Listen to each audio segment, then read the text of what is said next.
uwi, kumain. Mamaya na babalik. Eh, basta naman ang bata ka rin. Ay, pagsama-sama ka pa tayo ko.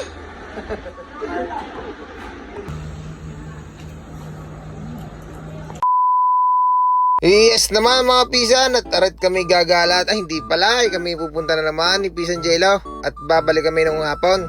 At hindi nga natapos, kita nyo naman ng part 1 at pagkarami-rami ng mga kabayong ginagawa daw ni Parang Jason.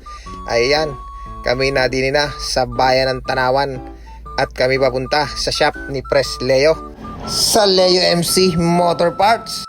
Ayan, magwi-withdraw muna si Pisan Jello at magpapa-Jollibee daw. Abanakaw, ang sarap pa. Sige, damihan mo pisan. Huwag mo nang uubusin ang laman yan. Ay huwag mong uubusin. Ring at pagkarating namin, nakatiwangwang na ang aking kabayo. Siyempre, hindi pa pala natapos. At pagkarami-rami talagang ginagawa. Ay kahit naman na rin isang linggo din eh. Basta ka na Parang Jason at kay Kiko, ay ako'y tiwalang-tiwala sa mga are. Sa pagtagal ko ng mekanikong are. Yeah. Shoutout sa'yo, boss. Yeah! Pasensya ka na. Taga rito ka lang naman. 3 araw mo to sa amin. Bahala ka na. Bahala ka na, kahit isang linggo. Yun! Outfit check!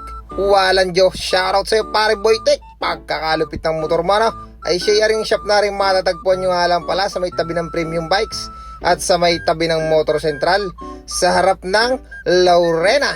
Sa mga gusto nga magpagawa ay magpunta na kayo sa Leo MC Motor Parts. Diyan na kayo, abangan nyo na lang ang part 3